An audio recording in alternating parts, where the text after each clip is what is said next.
అండి welcome to our channel. వంట నచ్చిందా? ఈరోజైతే తోటకూర ఫ్రై చేస్తున్నానండి. తోటకూర శుభ్రంగా కడుక్కొని వచ్చి బాగా ఆరబెట్టుకుని ముక్కలు అయితే కట్ చేశాను సన్నగా. ఇప్పుడు నేను ఫ్రై అయితే చేస్తున్నాను. స్టవ్ వెలిగించుకొని కళాయి అయితే పొయ్యి మీద పెట్టుకున్నానండి.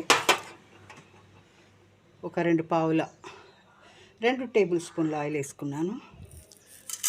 తాలింపు గింజలు అయితే వేస్తున్నానండి. పచ్చెనపప్పు, మినపప్పు, జీలకర్ర, ఆవాలు.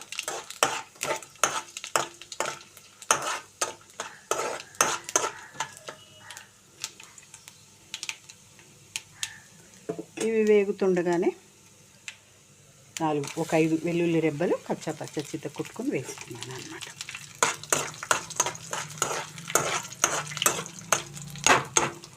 ఇవి వేగేటప్పుడు ఒక ఉల్లిపాయ, ఒక 3 పచ్చిమిర్చి, చిన్న ఉల్లిపాయ అండి. ఉల్లిపాయ పెద్దగా అవసరం లేదు. చిన్న ఉల్లిపాయ సన్నగా ముక్క కట్ చేసి వేసాను అన్నమాట. అలాగే ఇందులో కొంచెం కరివేపాకు కూడా వేసేసుకుందామండి.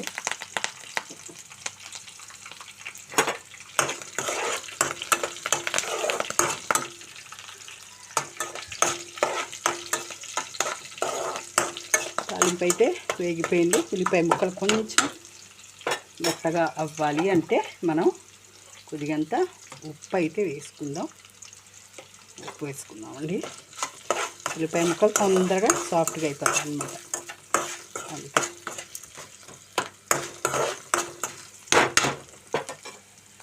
చూడండి, ఉల్లిపాయలు అయితే సాఫ్ట్గా అయిపోయాయి అన్నమాట. చక్కగా వేగిపోయింది తాలింపు. తోటకూర వేపుడికి మీరు కావాలనుకుంటే, ఇష్టం అనిపిస్తే పల్లీలు వేసుకోండి. నేనైతే పల్లీలు వేస్తే నాకు నచ్చదు, అందుకే వేయట్లేదు. 1 టేబుల్ స్పూన్, ఒక చిన్న టీ స్పూన్ పసుపు వేసానండి.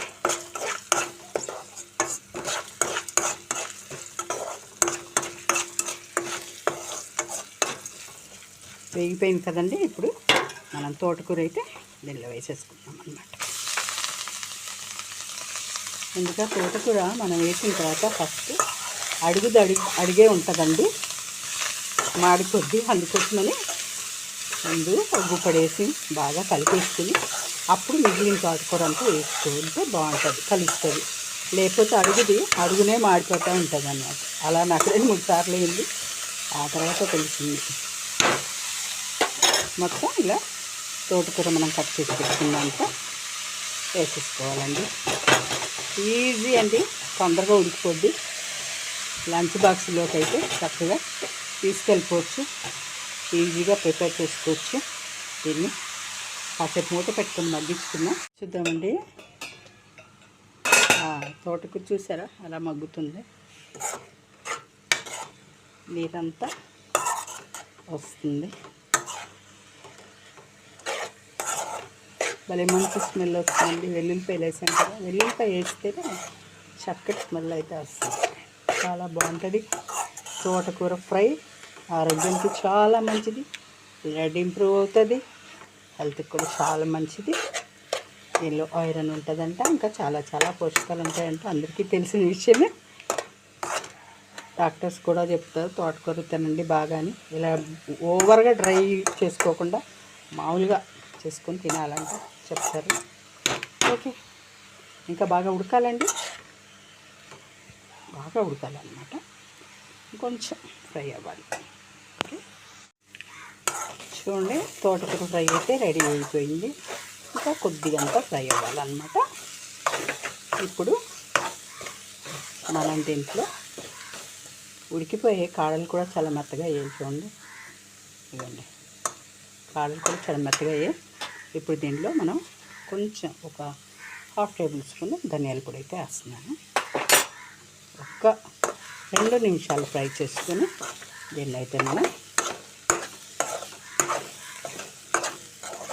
1 స్పూన్ కారం కూడా వేయాలండి. 1 స్పూన్ కారం కూడా వేస్తాను. ఇప్పుడు చూడండి, ధనియాల పొడి వేసాం కదా, 1 స్పూను కారం కూడా. మీరు కారం ఎంత తింటారో అంత తీసుకోండి. నేనైతే 1 స్పూన్ అయితే వేసాను. మీరు కారం మీ టేస్ట్ని బట్టి వేసుకోండి. బాగా డ్రైగా చాలా రోస్ట్గా ఫ్రై చేయకూడదండి. అలా చేసుకుంటారు చాలామంది, అలా కూడా తినొచ్చు, బాగుంటుంది టేస్ట్. కానీ మనకి ఈ కాడలు, ఈ ఆకు ఇవి మొత్తం మెత్తగా ఫ్రై అవుతే చాలు.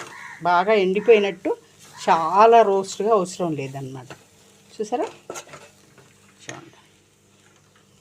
జస్ట్ ఒక్క 2 minutes ఇలా ఉంచేసి కొంచెం ఫ్లేమ్ పెద్దగా పెట్టుకొని మనం ఫ్రై చేసుకుందాం. ఎందుకంటే ఫ్రైకి లాస్ట్లో కొంచెం ఫ్లేమ్ పెద్దగా పెట్టుకుని ఫ్రై చేసి డ్రై అవుతుంది, బాగా ఫ్రై అయిపోతుంది అన్నమాట. అంతేనండి, ఇంకా తోటకూర ఫ్రై చూసారు కదా ఎలా ఉందో. చూసారండి, తోటకూర ఫ్రై అయితే రెడీ అయిపోయింది. నేనైతే స్టవ్ కూడా ఆఫ్ చేసాను. చూడండి, మరి మీరు కూడా ఇలా చేసుకుంటారా, వేరే విధంగా చేస్తారా? మీరు ఎలా చేస్తారో ఒకసారి నాకు కామెంట్లో పెట్టండి, కామెంట్ చేయండి. మీరు ఏ విధంగా చేసుకుంటారో. మరి నేను ఎలా చేశానో ఏంటో మీరైతే చూశారు కదా. మరి మీకు నచ్చిందా అండి ఈ తోటకూర ఫ్రై? మీకు నచ్చినట్లయితే ఒక లైక్ అయితే ఇవ్వండి, సబ్స్క్రైబ్ చేయండి, నా ఛానల్ని కొంచెం సపోర్ట్ అయితే చేయండి ప్లీజ్. కిటికీలో ఉండి పక్కన చెట్టు మీద కాకి అయితే అరుస్తుంది. మరి చిన్నప్పుడైతే ఇలా కాకి అరిస్తే చుట్టాలు వస్తారు అనుకునేవాళ్ళం, మా పెద్దమ్మలు వస్తారు అనుకునేవాళ్ళం. మరి మీకు నచ్చిందా? ప్లీజ్ అండి నా ఛానల్ సబ్స్క్రైబ్ చేసుకోండి. ఫస్ట్ అయితే ఈ వీడియో చూసిన వెంటనే ఒక లైక్ అయితే ఇవ్వండి. నెక్స్ట్ వీడియోతో మళ్ళీ కలుద్దామండి. Thank you.